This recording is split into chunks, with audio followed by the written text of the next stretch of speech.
G'day everyone, welcome back to another episode of Commanding the Narrative. My name is Stephen Tripp. Thank you to everyone who is watching. Please welcome him to the stage. Dr. Christopher Reynolds, welcome back to Commanding the Narrative, mate. Good evening, nice to be with you, Stephen. You would have seen I played that clip of Donald Trump in the beginning of the show. We're definitely living through some interesting times at the moment. And it all centers a lot, in large part around Donald Trump. And I know we've had you on previously talking about Trump and Zelensky and the changing nature of the world. Where we're at now, things are moving so fast in the current moment. Where do you see everything playing out in world affairs, and where do you see Donald Trump currently? Well, as you know, I used to work very closely with the White House when I worked as senior professional staff with the Senate Judiciary Committee. But I was in contact at that stage with the people who were in charge of foreign affairs and international affairs, and also the finance in the Senate. So I was close to what was going on in the White House at that stage. And the first thing one has to realise that while Donald Trump gets all the media as such, there are 5,000 people that work around him for the White House, as well as about another 5,000 or so that work in the Congress. So these are the people that are actually working things through, writing the strategies, bringing it all up to the point where there are basically incredibly factual statements, and if they're not, you won't be working there by Friday. So the information and the intelligence that comes up to that level for the president to be making decisions is incredibly accurate and also incredibly important. What I find is interesting at this point, and I think that's probably the key word right at this time, is to say we are not involved. We're not American to start with, and we're certainly not in the inner circle of the White House. So the best that we can do is watch. We can't really have an opinion because it's not us. It's not in our position to have one, and we're not in any position to influence what's going on. So we are bystanders in what's happening across the world. It's at that position of being a bystander, but at least understanding what's going on in the White House. But the first thing is that the Democratic domestic onslaught against the president with whatever they could possibly do to stop him through the courts is slowly but surely coming to an end. And we get to hear the results of the infighting and the bickering that goes on with the Democrats.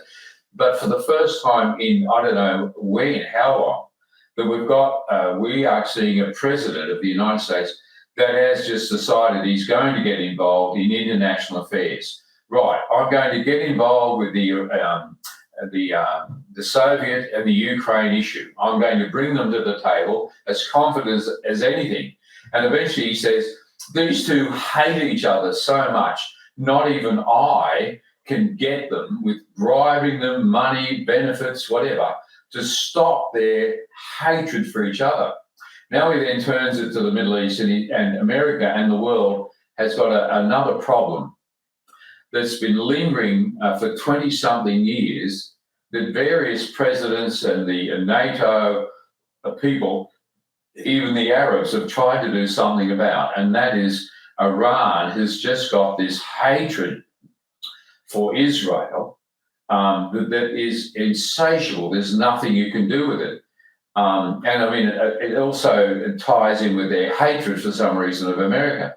So they continue to use the money that they've been given to stop the nuclear program to just spend on the Palestinians and cause more wars. So it's a brave man, a hawk, that's decided with Trump to say we're going to put an end to it. Have we got a bomb big enough that can actually do this? And while everybody's still thinking about it, he, the businessman, has just done it. There was no real phone calls, except we must understand that he did not do this without talking to the leader of the Congress, the House, as well as the Senate. They were very much aware and part of the decision to go ahead with that bombing. But the news said, Russia's going to react, China's going to react. we're on the verge of World War III. And Putin said, well, I've signed this non-proliferation atomic bomb treaty, so I'm not getting involved. And China's saying, do you know the domestics I've got going on over here? Do you think I want to get involved with the Israelis and the Arabs? And so they're sort of watching the news as well. It's fascinating, however, that on camera, as you showed, that he definitely is trying to move forward, progress, and do something about the conflicts.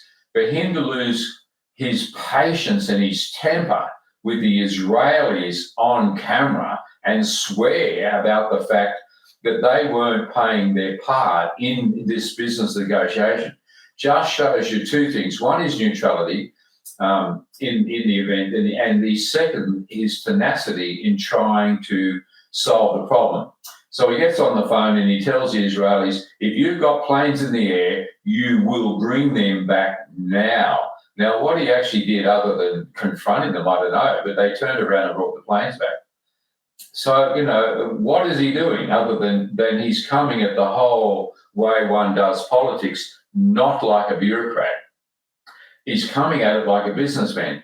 People have voted him in because they wanted that difference. They wanted someone who you could relate to. He might have far more money than we do, but he's still handling the basic issues as if we handle them ourselves, and he has the ability to do it. So we're in a fascinating time in world politics. No, it's definitely fascinating. I look at that point where he swore on camera, and it was the first time a president has sworn intentionally on camera before. I mean, when you say intentionally, I think he did it. I think he was calculated in doing it. I don't think it was just an abrupt thing. I think he was trying to send the message to these people, whether it be Iran or Israel or even Russia and Ukraine and other conflicts around the world. He almost wants to just throttle them and say, hey, guys, don't you see how much potential your countries could have? We could be building hotels. We could be, really bringing peace to the world. We could be doing so many incredible things, and you guys are just so hell-bent on blowing each other up. Why can't you come to your senses? Yeah. I always love the line with the interview with Zelensky. We've done this before, but it fascinated me.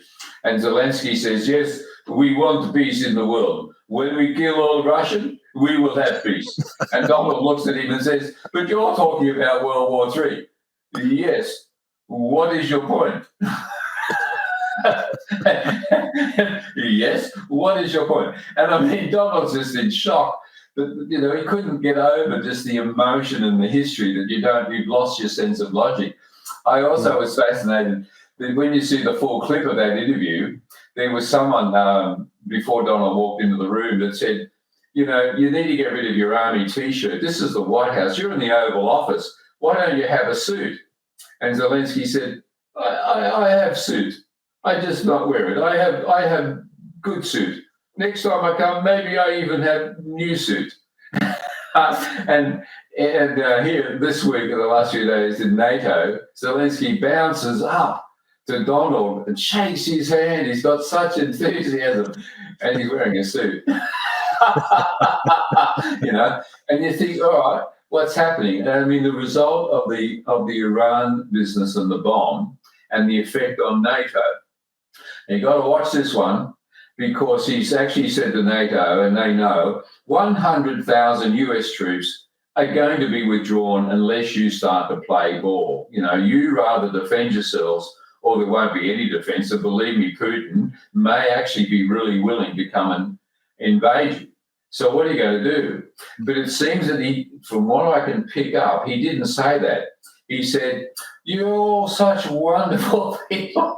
NATO's this great organisation. I'm so glad we've got NATO. How about you actually put some more money in it? Oh, Donald, you're such a daddy. We've been waiting for you to come along. Daddy's come home. How about 5%? and they're doing it. And, you've got to scratch your head and say, there's just something about how he approached them, what he says. And you see him doing these speeches, and he's repetitive. He repeats himself, and you've got to wonder about his intelligence level because he repeats himself. But the few interviews, when you catch him on being interviewed, he is sharp. He does understand the question, and he is concise with his answers. And I think it's also quite amazing that he's got this open White House policy that if you've got a question, then we'll seek to answer it. And he is. But that's when he's at his best, when he's not reading a script. But he's got something about him as a businessman that's just always thinking about advantages and saving face and what's in it for the person that he's talking to. So it's a fascinating time that we have in history, just watching what this man's doing. No, it definitely is. I mean, I don't want to get bogged down too much on it, but just to finish up on this issue before we move to the main part of this podcast, when you look at these conflicts going around the world, do you think that he's capable of being able to resolve them, or do you think that the hatred between these countries is so deep that it's just going to be ongoing and no one's going to be able to solve it? Well, you've got two things going on: human nature and conflict and tribalism, and how people want to protect their own families and territory. But the other side of that is the aggressive side of human nature. That's always the greedy side that wants more land or wants more of this or something else. So, I mean, we're not going to eradicate sin. And I don't think that he's out to actually do that. The American psyche is very much about America and not the rest of the world. And there's always been a resistance in getting involved in other people's wars, i.e. the First World War and even the Second World War. America, the population didn't want to be involved. And yet, so it's interesting that the American people, if you believing that the polls, see this man having strength. There's a problem. I'm not going to talk to CNN. We're just going to fix it.